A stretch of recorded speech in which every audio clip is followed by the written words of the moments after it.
नमस्कार, स्वागत है आप सभी का। आप देख रहे हैं एनएमएफ न्यूज। आपके साथ मैं हूं नम्रता चौधरी।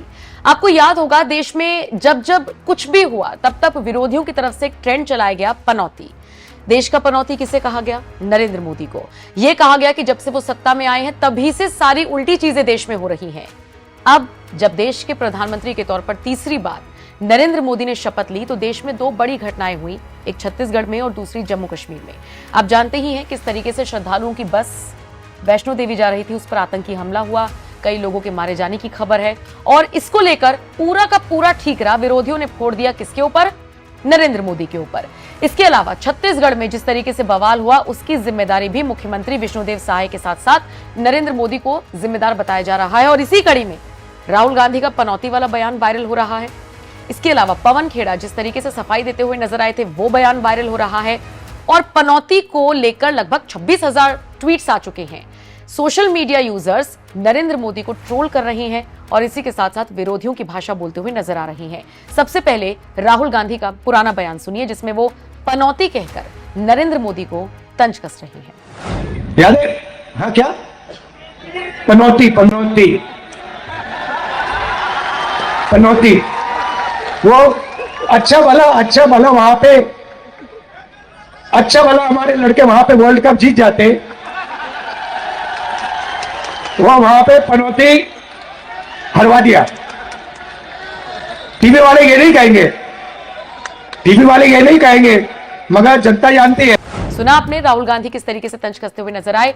अब जरा पवन खेड़ा को सुनिए, कैसे पनौती वाले बयान पर पहले मीडिया को घेरते हुए नजर आए और उसके बाद सफाई देते हुए दिखाई दिए। कल से जब से राहुल गांधी जी ने एक शब्द पनौती बोला, जाने क्यों बहुत परेशानी, अफरा तफरी मच गई। चलिए, भाजपा में अफरा तफरी मची क्योंकि उन्हें मालूम है पनौती कौन है। मीडिया में भी बड़ी भयंकर अफरा तफरी हो गई। क्यों हुई अफरा तफरी? ये तमाम एंकर हमें ज्ञान देने जो आजकल आए हुए हैं, अरे राहुल गांधी को ये नहीं बोलना चाहिए, भाषा की मर्यादा रखनी चाहिए, ये करना चाहिए, वो करना चाहिए। हम चुनौती देते, मैं नाम नहीं लेना चाहता, सब हमारे दोस्त हैं मीडिया के एंकर्स, लेकिन चुनौती वो स्वीकार करें। एक ट्वीट हमें बताएं कि जब राहु काल निर्मला सीतारमण कहती थी, मूर्खों का सरदार मोदी जी खुद कह चुके हैं, शिवराज चौहान ने क्या क्या कहा, अलग अलग टिप्पणियां जो भाजपा के बड़े नेताओं ने, उसके खिलाफ एक ट्वीट, ये जो हमारे दोस्त हैं ना टीवी चैनल्स में, ज्ञानचंद बने हुए हमें ज्ञान दे रहे हैं, इन तमाम ज्ञानचंदों को हम कहते हैं, एक ट्वीट हमें बताइए जब इन्होंने प्रधानमंत्री की निंदा की हो, किसी भारतीय जनता पार्टी के नेता की निंदा की हो और उन्हें याद दिलाया हो कि भाषा की मर्यादा रखिए। तब तो कहते थे, अरे प्राइम मिनिस्टर टेक्स अ जाइब, prime minister takes a jibe, तो Rahul Gandhi also can take a jibe. तो एक तो नहीं हो सकता ना, one man's jibe cannot be another man's insult. अगर वो जाइब है तो ये भी जाइब है, और अगर ये इंसल्ट है तो वो भी इंसल्ट है। दोगली बातें बंद कीजिए। हमारे दोस्त हैं आप, हमें अच्छा लगता है आपसे सलाह लेना, लेकिन ज्ञानचंद अगर आप बनते हो तो दोनों तरफ ज्ञान बांटो, सिर्फ हमें ज्ञान मत बांटो। और चलिए इसी के साथ अब आपको दिखाते हैं कि पनौती हैशटैग का इस्तेमाल कर कैसे कैसे ट्वीट्स किए जा रहे हैं। चंदन शर्मा नाम के यूजर का ट्वीट देखिए, हर हिंदू का यही सोच होना चाहिए। के मेनन ने बिल्कुल सही कहा है, जब भी टेररिस्ट अटैक होगा हम लोग कुछ हैशटैग चलाएंगे, हिंदूज अंडर अटैक, फिर भूल जाएंगे। देश में बैठे गद्दार पनौती हैशटैग चलाकर हमारे प्रधानमंत्री को बदनाम करना चाहेंगे, क्योंकि गद्दार तो आखिर गद्दार होते हैं। सिर्फ सोशल मीडिया पर हैशटैग से काम नहीं चलेगा, बल्कि जमीनी स्तर पर सख्त कार्रवाई होनी चाहिए। हमें एक का बदला 100 चाहिए। बिट्टू शर्मा ने नरेंद्र मोदी को ट्रोल करते हुए लिखा, ये पनौती क्यों ट्रेंड हो रहा आज, आतंकी हमले के लिए या मैच हारने के लिए? और जो तस्वीर बिट्टू शर्मा नाम के यूजर ने शेयर की है उसमें नरेंद्र मोदी खड़े हुए दिख रहे हैं और उसके ऊपर लिखा है, हम जहां खड़े हो जाते हैं बर्बादी वहीं से शुरू हो जाती है।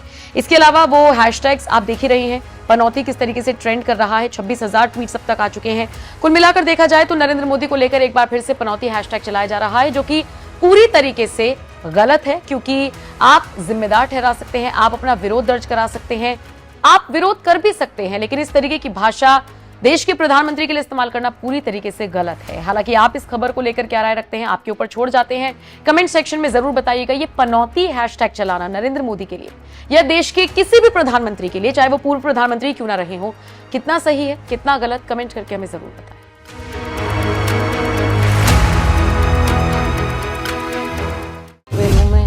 घुटनों में, हाथों में, जोड़ों में, सब कमर में सब दर्द था। वो डॉक्टर ने बोला कि गद्दे भी लेट हो गए तो कभी उठ नहीं पाओगे। अठे बैठ जाती, लेट जाती तो फिर वापस नहीं खड़ी हो पाती थी। कितने महीने आप इस बेड पे रहे? 7 महीने तक पड़ी रही मैं। ऐसे नहीं हो पाता था। ऐसे नहीं होगा तो दूध नहीं निकलेगा, वैसे तो ऐसे रहती थी। 5 महीने पहले जब आप बिस्तर पे थी ये कर पा रही थी? अरे मेरे को तो किसी ने सहारा दे दे के उठा के खाना खिलाते थे। जो काम मैं नहीं कर पाती थी ना, वही करके दिखाऊंगी। ये लगभग कितने किलो की होगी? यह 35 के कम नहीं है। तो आप देखिए ये गठरी कितनी भारी है। डॉक्टर ने तो आपको वजन उठाने के लिए मना कर दिया था। हकीम साहब का एक गोंदसिया ने लिया मैंने, तो मैं तो अपने आप उठ कर काम करवा लगी। तो वो पूछते भी है कि तुमने ऐसी कौन सी दवाई ले ली जो पहले तो तेरे को सहारा मिलता और अब तो खुद सहारा बन गई तू सारा काम का। जो मंजू जी 5 से 6 महीने तक बेड से उठ नहीं पाती थी, एक गिलास का पानी तक नहीं उठा पाती थी, आज देखिए वो कैसे।